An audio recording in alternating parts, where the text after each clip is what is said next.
مصر کے گورنر نے، مصر کے جنرل کرنل نے خط لکھا سیدنا فاروق اعظم رضی اللہ تعالی عنہ کی خدمت میں، دور خلافت ہے حضرت فاروق اعظم کا.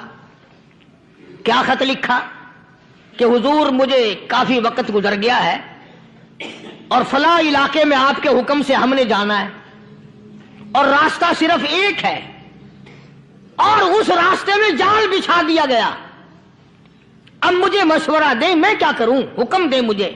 جال کیا بچھا دیا گیا کہ ہمیں پتا چل گیا ہے عیسائیوں نے پروگرام بنایا، سینکڑوں لڑکیاں تلاش کر کر کے بڑی خوبصورت حسینہ اکٹھی کی ہیں، ان کو گانے بجانے کی ٹریننگ دی ہے، ان کو اچھی اچھی آوازوں والی لڑکیاں ڈھونڈ کے لائے ہیں اور انہوں نے یہ پروگرام بنایا کہ جب مسلمانوں کی فوج اس گلی سے گزرے گی ان کوٹھوں کے اوپر چڑھ کے گانا بجانا کریں گے تاکہ ان کے دل میں بدماشی آئے اور ان کا بیڑا غرق ہو.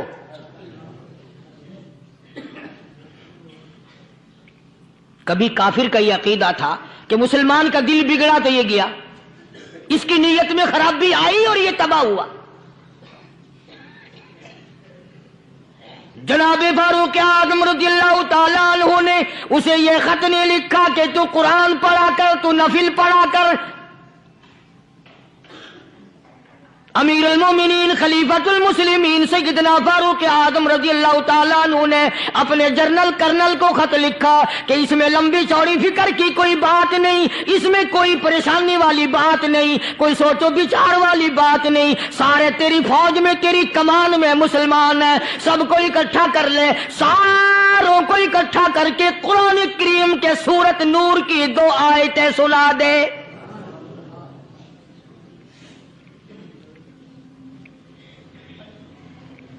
یہ بھی نہیں فرمایا کہ سزا سناؤ، اتنے کوڑے لگیں گے، جو خلاف کرے گا یوں قید ہوگی، یوں کورٹ مارشل کر دیا جائے گا، کچھ نہیں. جناب فاروق اعظم رضی اللہ تعالیٰ عنہ کی رائے دیکھو، ان کے خیال میں قرآن کریم میں اتنی بڑی طاقت ہے، اتنی بڑی عظمت ہے، اتنی بڑی کرامت ہے، کلام الہی میں اتنا بڑا شرف ہے. اعلان کر دیا، فرمایا اپنے کرنل کو ساری فوج کو، لشکر کو اکٹھا کر کے قرآن کریم کی فلاں فلاں آیت سنا دے.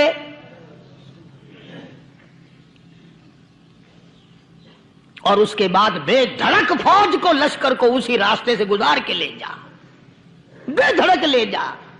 ہائے کبھی قرآن کی 2 آیتوں سے کام بن جاتا تھا، اب سارے قرآن سے میرا تیرا کام نہیں بنتا. چنانچہ مصر کے کرنل نے، مصر کے جنرل نے ساری فوج کو اکٹھا کر لیا. اس نے بھی یہ بات تو نہیں کہی کہ فاروق اعظم کو دوبارہ خط لکھتا کہ حضرت یہ تو 2 آیتیں آپ نے لکھی، یہ تو سارا قرآن روز پڑھتے ہیں، پر بنے گا کیا؟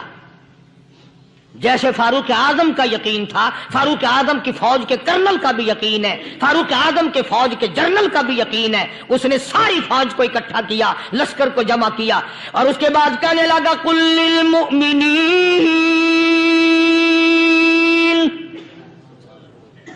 یغضوا من ابصارکم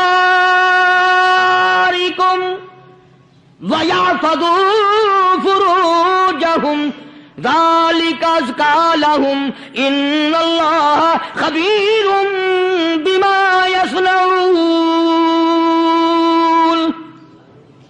او لوگوں، خدا تمہیں کہتا ہے اپنی آنکھوں کی حفاظت کرو، اگر تمہاری نظریں غلط جگہ پڑی اپنی عزت کی حفاظت کرو، اپنی آبرو کی حفاظت کرو. اگر غلط نظریں پڑی، غلط استعمال ہوئی، ان اللہ خبیر بما یصنعون. اللہ پاک تمہاری ساتھ ساتھ ہے، وہ ہر چیز کو دیکھتا جائے گا، وہ ہر چیز تمہاری دیکھے گا. چنانچہ تاریخ شاہد ہے، ابن حشام نے لکھا ہے، ابن خلدون نے لکھا ہے اور کئی مورخین نے لکھا ہے کہ جب مسلمان جنرل نے، مسلمان کرنل نے اپنی فوج کو قرآن کی 2 آیتیں سنائی اور اس کے بعد حکم دیا چلو، تمام کا تمام لشکر چل رہا ہے، ادھر ڈھول بجا، دھماکے بجے، ڈانا شروع ہوا، گانا بجانا شروع ہوا، ساری فوج نکل گئی، سارا لشکر چلا گیا. لڑکیوں نے دیکھا کہ یہ تو ختم ہو گئے، نیچے آواز دے کے کہنے لگی اور جانے والوں یہ ساری فوج کئی اندھوں کی فوج تو نہیں.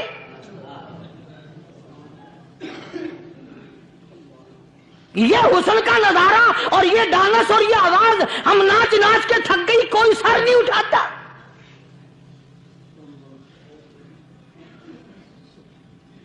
اور آج دیکھ لیں آپ، ہر گھر کے اوپر وہ لگا ہوا ہے ایریل، لعنت کا ایریل لگا ہوا ہے، لعنت کا ایریل۔ حاجیو تم کیا کہتے ہو کہ ہمارے گھر کا اس میں کیا بگڑے گا؟ خدا کی قسم وہ بگڑتا ہے، وہ دیمک لگتی ہے، وہ تباہی پھرتی ہے، تمہیں پتہ بھی نہیں چلتا۔ تم نے کیا سوچ رکھا ہے؟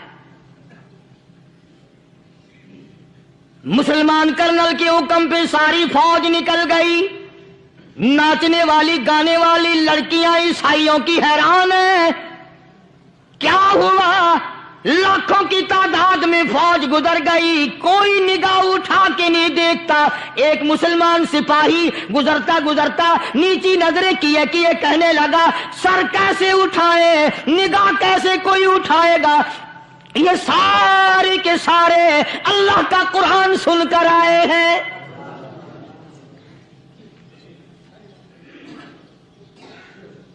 کیسے کوئی نگاہ اٹھائے گا؟ کیسے کوئی سر کو اٹھائے گا؟ یہ سارے کے سارے اللہ کا قرآن سن کر آئے ہیں۔ ان کا عمل ہوا نا قرآن پہ، ان کے عمل کا کتنا بڑا اثر پڑا۔ مورخین نے لکھا، ابن حشام لکھتا ہے، عیسائی لڑکیوں نے چھلانگیں لگا دی، کوٹھی سے نیچے آ گئی، کہنے لگی عام مسلمانوں وہ قرآن ہمیں بھی سنا کے جاؤ جس میں اتنی اسپرٹ ہے، اتنی طاقت ہے، جو حسن کے نظارے سے روک دے، جو گانے بجانے سے روک دے۔ یہ تو آدمی کے دل کا سکون ہے، نہ گانا سنتے ہو نہ حسن کا نظارہ کرتے ہو، جاتے والے یوں نہ جاؤ، ہمیں بھی وہ قرآن سنا کے جاؤ۔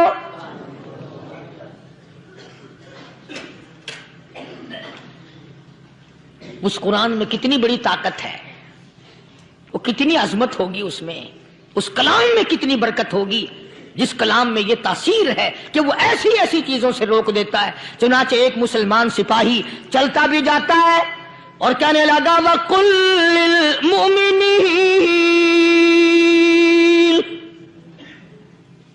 وَقُلْ لِلْمُؤْمِنِينَ، قرآن کی آیت پڑھ کے سنائی۔ سینکڑوں نہیں بے شمار لڑکیاں ایک مسلمان کی زبان سے اللہ کا قرآن سن کے کہنے لگی، اور جانے والوں چھوڑ کے نہ جاؤ، ہمیں بھی کلمہ پڑھاؤ۔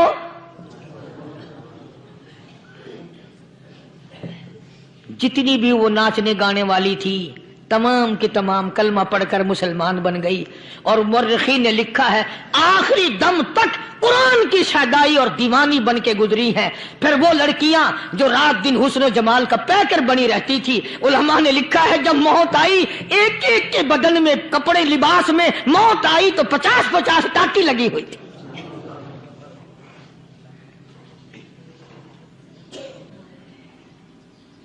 بظاہر تو آج بھی بڑی جھاڑا پنجی ہے، بڑی صفائی ہے، بڑی دوڑ دھوپ ہے۔